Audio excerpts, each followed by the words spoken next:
Morgan, so pumped to have you. It's so nice to speak with you. Today, we want to talk all about your journey as a creator, and let's pick it up from the beginning. I'd Yeah, love let's to do it. hear. I'd love to hear how you got started on your social journey and all that. Oh my gosh. I'm so happy to be here and talk about this. I love talking about this. My social journey got started actually kind of out of left field. I wasn't intentionally thinking I was starting a social media journey, but I was. I was a competitive swimmer for 10 years. And when I came out of that, I felt like so lost. I guess anyone growing up that was an athlete, that kind of stops that portion of their life. You just kind of don't know what you're doing for a second. You feel like you're in limbo. And so when I came out of that, I found yoga, total newbie at it. Actually, the first yoga class I took, I hated it and thought it was so boring. Like coming out of swimming and like I was training for the Olympics, I took this really chill yoga class and I was like, what is this? Like, I didn't sweat at all. This is stupid. um, I ended up falling in love with it. The teacher was like, listen, give me 3 weeks and just come to my classes 3 or 4 times a week and like tell me how you feel at the end of it. Anyways, long story short, fell in love. I started just documenting my journey on Instagram. I don't even know why I started doing this. And it was back when Instagram was only like pictures. So I think I thought arm balances from yoga were really cool. And I was like, this is awesome looking. Like, how can I make yoga the most like extreme, like sport that I can make it coming from athletics? So I was immediately into like handstands, arm balances, and then just posting that on Instagram, being like, you know what? I'm a total newbie at this. I couldn't even touch my toes when I started yoga, much less think about doing a handstand. I have no background in gymnastics, dance. So like, I'm going to show people that anyone can do this because I'm just like learning this as an adult. And so I just started posting my journey. And at the time, I was actually working, I was an ultrasound tech. That's what I went to school for. So I was working in a doctor's office doing ultrasound, quickly realized I was super falling in love with the process of just like naturally sharing my story online. So I actually quit my like quote unquote big girl job. I became a barista at Starbucks to free up my time for content creation. So I was like baristaing from like 5 in the morning until 2 p.m. and then going home and just doing a ton of yoga in my basement, filming myself, posting about it. And within the first year, I grew to about 10K. So that's, I think, kind of like that first benchmark when I was like, whoa, I think like maybe this could potentially be something. Cause like at that point, I literally had no idea that you could even make money on social media. I mean, we're talking, this is like 2014. And like, I feel like all of this was still super new.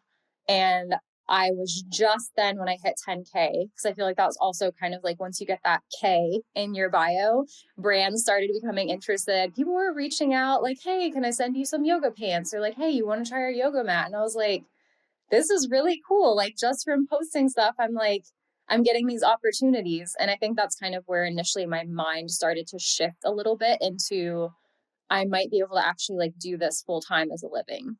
That's awesome. Was there any part of you in the beginning where when you make that transition to Starbucks, where you're like, was it purely I just want to share? Was there any kind of vision or hope that it would turn into something, or was it just like, hey, I'm just gonna see how this goes and adjust from there? That's a great question. I think initially it was the excitement of noticing that people were relating or excited about what I was sharing. I think just the feedback initially, hearing what people were saying, like, oh, you've never done yoga before, you've never held a handstand before, and you're doing this, like, this is so inspiring, or like, I learned something from you. That I think that like positive reinforcement for me, it felt like I was actually helping people just by doing something that I loved. And I thought that was so cool. And at that time, when I was working as an ultrasound tech, I honestly, like, I got a degree in something, wasn't super passionate about it, wasn't really loving it, but it was paying the bills. And so when I started posting on social media and like instantly you kind of just get like this feedback from people that are like, hey, just from you posting, this actually like changed something in me, or like changed the way I viewed things, or maybe changed what I thought about what I can accomplish myself. And that's just like, I don't know who could like read that and not get an instant like boost of like confidence, or just like, maybe this is like the path I'm supposed to be on.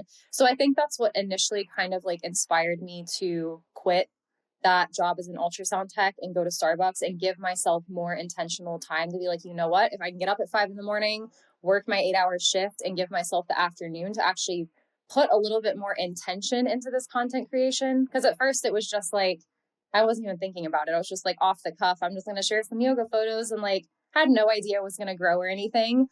And when I did set aside that actual intentional time and start listening to people's feedback, that was the first thing I did. I was like, okay, if people are actually liking this, I wonder what they actually want to learn. And so I started posting small tutorials. I wasn't even certified at the time, but I was just like, hey, you know what? This is just what I'm doing. I'm not a teacher, but like this is what I did to learn up to this point. And I would post because it was only still pictures. So I'd post like this 6 picture grid of like step one of doing a headstand, 2, 3, 4, 5, 6, like before videos were even a thing. And that's actually what took me from 10K to 100K. So between 2013 and 2015, I grew to 100,000 followers. And then I did end up getting my yoga teacher training certification because at that point I was like, you know what? Like people are asking for physical, tangible things or ways that they can learn from me. I need to do something about this. So I got my yoga teacher training cert. I launched my first, I guess what we would call now an OTP. At the time, I was just calling it like a little PDF, and it was a core guide. So humble and simple. I shot it in my basement, and it was like 20 different core exercises of how to just build a strong foundation, because I really wanted to approach my way of teaching from my background in athletics. And kind of my belief was that a lot of your strength and your foundation comes from having a strong core. So I was like, let me just put something out that is going to help people in their arm balance journey or their handstand journey. Sold it for $14.99 and literally sold 100,000 copies of it. And my whole life was changed in that moment. I was like a 25-year-old. I was like, what is happening? It was incredible. It was like that was like a core memory peak moment in my like journey on social media for me. That changed my life when I launched that program. So you build a $14.99 product, and then you start marketing it. Was there anything where you had apprehension on or afraid to put out at that stage, or was it just kind of like, I'm just going to see how this goes, and Oh, 100%. I was terrified the night before I launched. I was like, no one's going to buy this. This is so dumb. I was like, anyone can get these exercises. I was like, why are they going to buy this? I had so much imposter syndrome the first product that I launched, that first little ebook that I put out, because I was like, how about even before that with social? Was like, I guess that's great. So was there imposter syndrome with social, or any? Did you just kind of step in and see how it goes? And then I'd love to talk about on the product side as well. I think so at the beginning, before there's any pressure on you, zero of that. Because I was legitimately just sharing from an authentic place with no following at that point, and not even an understanding that I could have a following. So I just thought, I almost viewed my Instagram as almost like an open scrapbook or just like diary of my day-to-day life. I didn't have any expectations of people viewing it or looking at it. I think what you're talking about started to hit when I did start getting those followers, and I was like, oh my God, like I feel a little bit of pressure now to like almost like perform. Or I did feel that pressure to also get a certification. I'm like, who am I to share my yoga journey without having a certification? And I really started getting in my head about it. But I was like, I think I kind of like reminded myself, I was like, you know what? You're not telling people this is the end all be all. All you're doing is sharing your story. And like, that's valid no matter what. Like, no one can discredit you for simply like sharing your experience and your story. So I think that was a good reminder for me, but I absolutely struggled with kind of like, who am I to be like teaching people on the internet? I guess that's what it naturally kind of like turned into, that I didn't think it was going to at the beginning. I just thought I was just really sharing my experience with trying a new form of moving my body. That makes a ton of sense. I love how you look at that framework of looking at it like, hey, this is really my diary or scrapbook of me. That's a great way to look at social media. And then you do your best to create great content, but Yeah. can you take the pressure off of having it have to perform in the beginning? So your first offer, $14.99, that makes a bunch of money, and then what changes from there? How do you start thinking about things from that point? I mean, I think my entire life changed the night I launched it. That was immediately when my brain shifted because I'll never forget. I was in Mexico for a friend's wedding. And I was like, the timing of this, I was honestly really stressed because I was like, I'm launching my first product in a different country. Like, I hope the Wi-Fi is okay and everything, like all the back end stuff. I launched it and I woke up the next morning to $10,000. And I was like, I mean, as a 25-year-old who was working at Starbucks, like my mind was blown. I was like, you're kidding me. And I think like, I mean, I get chills talking about it now. Like I'll never like take that time in my life for granted or the people that supported me. I think even more than the money, just like the overwhelming amount of support in that moment where I was like, so many of you bought this and like believed in me and like believed in this product. Like seriously, like I'm gonna like tear up talking about it because I'll never take that for granted. Like my following kind of like I'm so grateful for them because I'm like they got me to where I am today. Like they're a massive piece of this puzzle. And so I think that night I launched it, I immediately started thinking like, okay, this changes everything. Like I got back home and 2 months later I quit my job at Starbucks. And I'm like pedal to the metal, like let's go. What is the next product that I'm launching? I really started more diving into like, okay, market research. I don't think I even knew that term at the time, but I was like, I know I need to get feedback from my audience and I know I need to see kind of what they're wanting next and like what is important to them, what makes the most sense to launch after this. Um, and it all spirals from there. Brands started reaching out to me. I was traveling, I was leading retreats. I launched another ebook that was like a follow up to my first core guide that did just as well because it was basically okay, if the first one I launched is step one of just how to build the foundation of having a strong core, to hold these cool poses that you see all over the internet and you think that you can't do, but you actually can. Step two of this is actually teaching you how to do these poses. So we've built your foundation. Next is like, let's actually logistically and strategically get you into these poses that look impossible, but they're really not when you break it down just in a few easy steps. So that was the second OTP I launched. And that was kind of like my next step after that. But I did get a lot of feedback from my audience first on like, hey, what are you all wanting? Because at the end of the day, like, yeah, it's cool to launch what you want to launch and what sounds fun. But I also really wanted to make sure it was something that my audience at that point, who had supported me so much, really actually like needed and wanted. That's so cool. That was a great story of when you launched and I'd say getting that validation. So you hit the stage where you launch, you start getting some validation. It's not that it's a lot of money, but it's not like there's still a lot of risk there for you giving up your job Absolutely. and doing it. And then so you're like, now I'm going to treat this as a business. And then you would say you started studying. So you started talking to your customers, you started looking around to see what the market was doing. And then that's where you started paving the way for the other products that you were going to sell, your website, all that stuff. Yep. Yeah, exactly.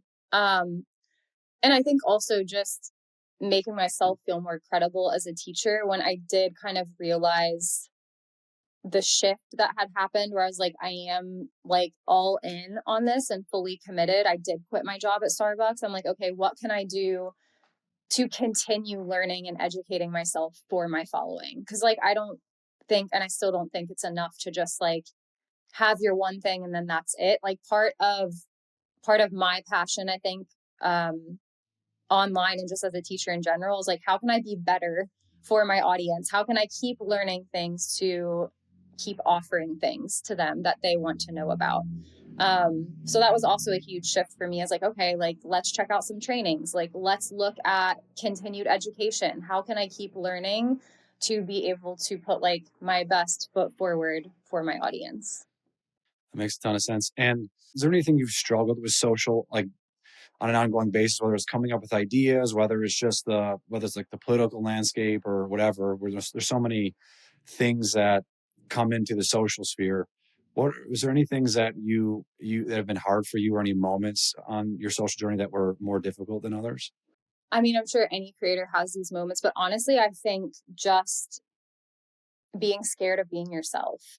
Cause like you get so many eyes on you at one point, or, eventually when you start growing. And after I hit 100K, you get a lot of input and feedback that is uncalled for, right? Everyone runs into trolls and haters. And I honestly think out of anything else, content creation, all of that, that was what I struggled with most because I had hate blogs written about me. I had separate Instagram accounts made about me to kind of just like tear me to shreds. And so I actually think like the mental health side of social media was what I struggled with for a really long time until honestly, I think just like the older you get to and just like the more you do it, just being really confident in who you are. And you're like, you know what, no matter what other people say, I'm just kind of viewing that as a projection of like their own stuff they have going on. And you end up feeling sorry for them rather than like allowing it to dampen what you want to share and talk about and post about. But I do think that is genuinely what I struggled with the most because I got to a point,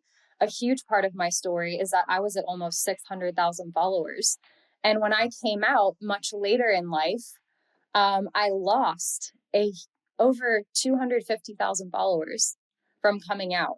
That's a huge part of my story that I don't really even like talk about that much anymore because it's honestly like my following now, I kind of say like the trash took itself out. I'm like, you attract the people that fully support you anyways. So like if you have haters and trolls, like they're actually not going to support any of your offers anyway. So it doesn't even matter. Like I think just getting over getting hung up on the numbers, because at some point we all just get hung up on this number in our bio or the virality of our videos, which is just really one piece of the pie. When at the end of the day, all any of us really want is to feel seen and heard. And if you have that tight knit community that you've like created on the internet, then like the numbers don't really matter. They're just like a piece of it. And I feel so much more confident now in my following and who my audience is than when I had double the following like 7 years ago. Wow. That kind of gave me goosebumps.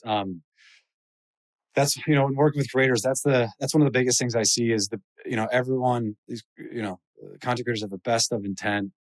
It takes so much to put yourself out there, and then no matter what, you're going to get that some percentage of haters, Yeah. and and you can just tell.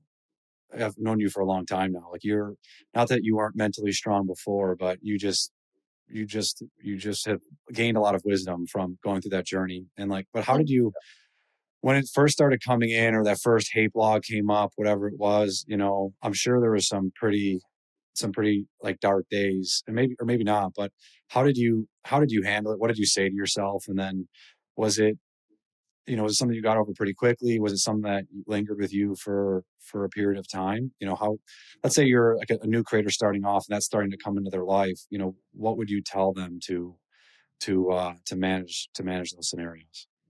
That's a great question. I think the biggest thing I realized, and again, I do feel a lot of this comes with time. I'm not sure any creator knows how to handle that until you go through it and you just end up going through it. Like you gotta go through it to get through it, as simple as that sounds. But I think the biggest thing that helped me is obviously having your in-person support system, remembering that these people don't actually know you. What they're seeing is a fraction of what you choose to share.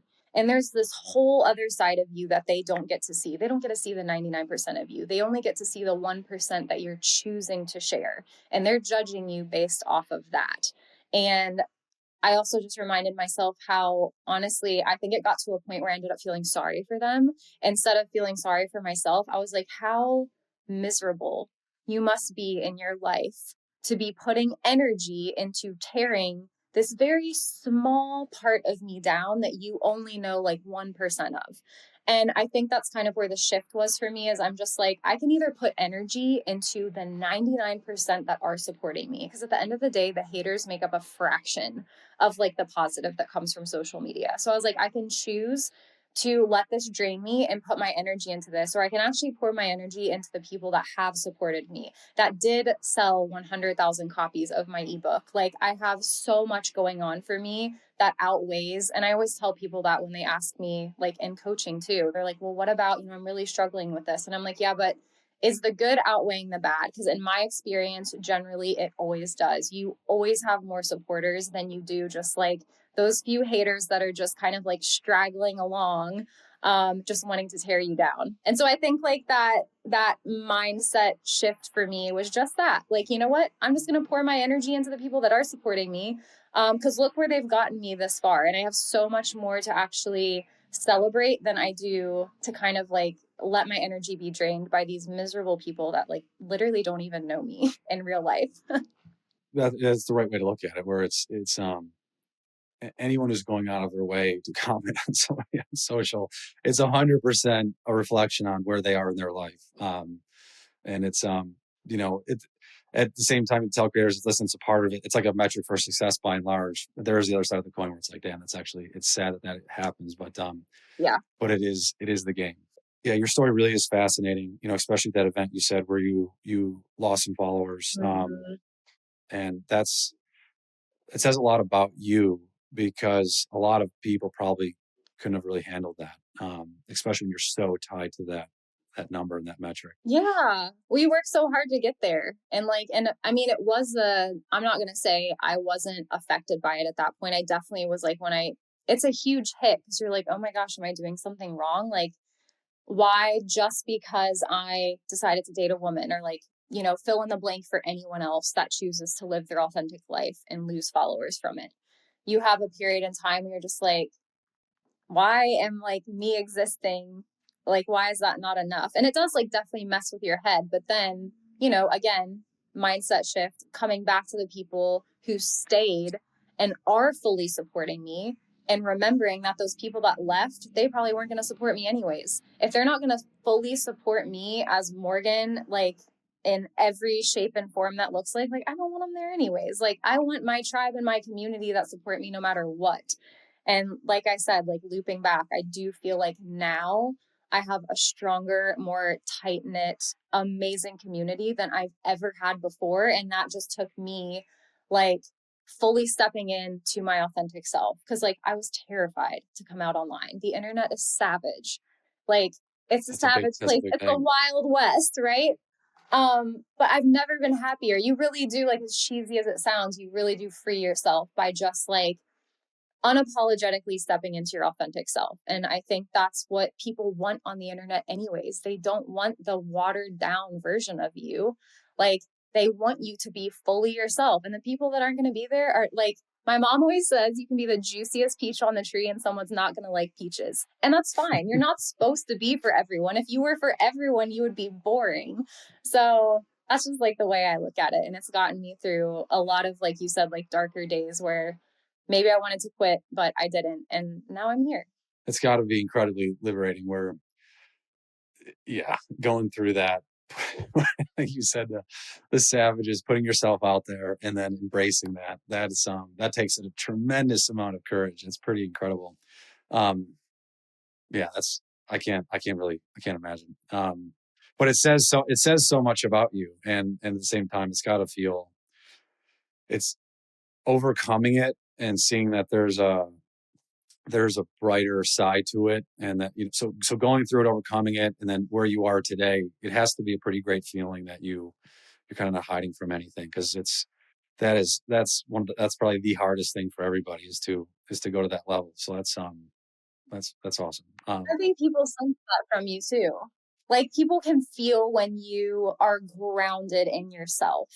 And like then you naturally attract people. Like, it's wild. Since I like went through that shift and lost a bunch of people, I have like zero haters.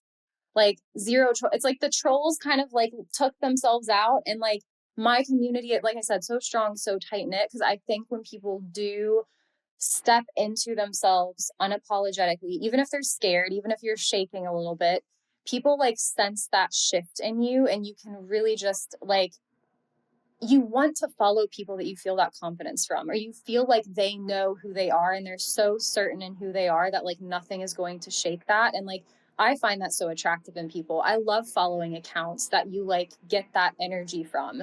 And I do think that's so important for creators. Like even if you're scared, this is only going to like benefit you and your following by just remaining like true to yourself, even if like you're scared shitless. You can feel that energy, just beaming off you, really, and you can feel authenticity and that the fact that you've gone through this journey. It's awesome. Thank you. And Morgan and I work together with coaching, and I think that's why creators love working with you so much, is because they can feel that from you. Oh, I love working with them. I always tell all my creators, I'm like, I wish that I had this this coaching process when I first started. Cause it's like so amazing and helpful. And I wish like, this was also new when I got on social media. That's why I love doing it now. Cause I'm like, I get to kind of like walk people through this period in life where like, I look back and I'm like, man, I kind of wish like I had someone like holding my hand and like being my biggest hype squad throughout that time. So it's really cool to be able to like get to do that now for others. Yeah, let's talk about coaching for a minute. Then I'd love to talk about your social process today as well. But let's keep going with coaching. So now, so Morgan, you've built up your social, you built up your offering, you've been doing that for a minute, and then now you're coaching other content creators today. How is that? How has it been playing on that side of the table? Do you enjoy it? Any learnings for you? I'd Oh my love to hear what gosh. you think. I love it so much. I love it from a connection standpoint, just getting to connect with other humans. I feel like for a time there was like a lot of disconnect when like COVID hit, and now we're like all like reconnecting and people are coming back to life again. And I also just love that I get to be on both sides of the coin. Like, I love being able to tell creators, like, hey, yeah, I'm your coach, but I'm also a creator too. Like, I get it. I'm in the nitty gritty. I've been doing this for 12 years. Like, I see you. And it's so cool to also just watch people thrive and excel. And a lot of people I talk to, like just talking to a creator this morning, I was like, more than anything, this is also like personal development. You learn so much about yourself as a person going through this, just going back to what we've talked about, learning how to be vulnerable, being a little bit scared, but doing it anyways, putting yourself out there on the internet, because that is the crux of being a content creator. Like, you can launch any product you want, but at the end of the day, you're selling yourself. Like, yeah, you're selling the product, but you're selling yourself. That's like what people are buying into. And so helping people kind of like come into or step into that version of themselves is probably one of the most like rewarding parts of being a coach. Yeah, I can see that. It's where there's those limiting beliefs in the beginning, and then seeing them overcome them, and then you ultimately a new person is taking shape. Yep. They have like that Yeah. light bulb moment where like everything changes and it's awesome to see. Let's talk about your process today. So let's say I'm an aspiring creator. I guess one would be advice you would give them. The other one is I'd love to hear how do you come up with, we'll break into two parts, and I'll come back to this so you're not hanging on these questions, but advice you have for new creators today, how your process for coming up with content ideas, and then how you also think about what you offer and what you monetize. So I'll come back to that. So your advice for new creators today, what would you say to anyone like starting off, to what they should think about, what they should do, how they should think, that type of thing? I mean, the biggest thing I feel like I currently tell anyone, like, if you don't take anything else away, like, take away this, share your story, like, share your own lived experience. If nothing else, that is what people are going to connect to, is like your own story, your lived experience. They don't just want like XYZ of what to do. Like, they want to know why you did it and how it changed you and how it got you through your time of struggle. And that's why they want to do it, because they look up to you and they aspire to be like you, and they want to hear, right? They don't just want like how you got there or like the outcome of it. They actually want like the journey of how you got to the outcome. And so like, that's how I started my social media, I think, unknowingly. It's just naturally I like to share my story. Going back to it being like an open scrapbook or diary. Maybe you look at your social media like that in whatever capacity feels comfortable for you. Maybe that's sharing through vulnerability or humor, or whatever it is. But like, actually just sharing you as a person and making other people feel seen and heard by that. I think more than anything, that's what anyone wants, especially on the internet now. They just want to read something or see something and be like, oh my God, girl, you get me. Like, you get me. And that's kind of like really all I want. I always told myself when I was growing, Followers, if this post only like reaches one person or changes something for one person, then like my job here is done. All I want to do is make one person on the internet feel like I have seen them or heard them. And if I have done that, then I have hit my goal, I guess, of like being a content creator for that day. So I think if anything, that would be it. Just make other people feel seen and heard through your own lived experience. And by doing that, you're naturally going to attract the people that are supposed to be on your page anyways. That's awesome. Love that. And then you've been creating content for a long time, and sometimes you hear people have been creating content even for a couple of years. It's like, hey, I'm running out of ideas of what to create. How do you say you got the month ahead or the week ahead? How do you think about, and you probably even not probably you I know what content you post, but so you've ongoing themes that you continue to post about, and then when it comes down to testing things or ideation or yeah, or maybe we start from have you been in a creative rut, and how would you Absolutely. think about this is how I come up with my ideas for the week ahead or the month ahead, whatever it is. That's a great question because after 12 years, I have for sure and for certain had those periods where I'm like, what do I even talk about anymore? I think the biggest thing that I'd like to remind myself is not everything has to be brand spanking new every single day. You don't have to think of a brand new topic, post, theme every day. A lot of times when I get in a creative rut, I scroll 3-4 months back on my feed and I'm like reminded, I'm like, oh my gosh, this is a great post. Like, wow, like you did a great job. And I'll like take my own post and just kind of like maybe like tweak it into something a little bit different. But I do think so many creators get caught in the rut of thinking they're always having to like churn out brand new content all the time. And like half of my job is like recycling and refurbishing, quote unquote, like old content that has done really well and just kind of spinning it in a new way. And that for me has helped combat burnout so much. And also remembering that you don't have to post every day, twice a day to grow on social media. You may grow a little faster that way, sure. But like the biggest thing is consistency. And so I tell my creators, I'm like, anything else, if you were doing a workout program, for the best results and to reduce burnout, you wouldn't just go into 7 days a week at the gym, 60-minute sessions. You're going to hate your life in 2 weeks. Same with content creation.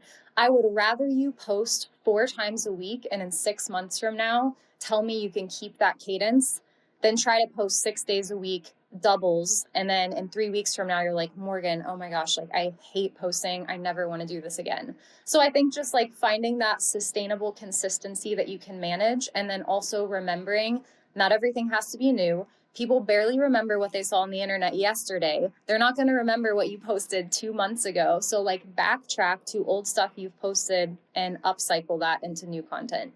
Love that. This has been really great. Is there any other, whether it's process stuff for you or advice to creators, is there any other, for a new creator watching this, anything else any other words of wisdom you would drop? You shared so much great stuff. Yeah, any closing words?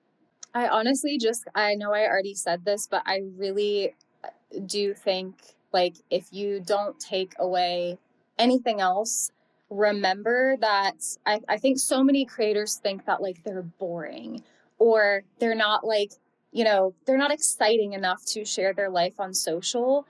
And I always like to combat that with, but yeah, there's someone out there that what you think is boring, you're going to post and they're going to be like, you do that too? Like what? Or you also like do that like weird thing, or this is also a part of your routine. Like flip it on its head. You are not boring. No one is ever too boring to create content because literally no one is you. As silly as that sounds, I feel like it's such a cliche thing, like no one is you and that is your power, right? But it's so true. People are like, oh, but someone else is doing this. Someone else has this program. Like, there's too many fitness creators. And I'm like, yeah, but no one is you. You literally have something to offer that no one else does because they don't exist as you. So, like, outside of programming, sure, you can get programming from Chat GPT if you wanted to. That's not the point. The point is that you are special, and something about your energy and your vibe is going to attract people where they want everything from you. They don't care who your neighbor is. They don't care how other many people are selling it on the internet. They want it because you are giving it to them, and you've built that trust with them. You've built that connection with them.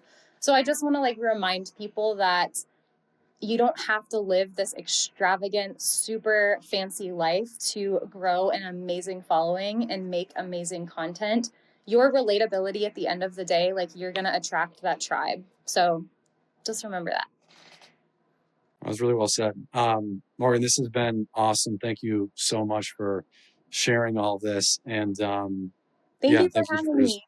thanks for being awesome. Yeah, thank you. It was awesome to share my story. And this was amazing. Thank you for having me on here. Thank you so much.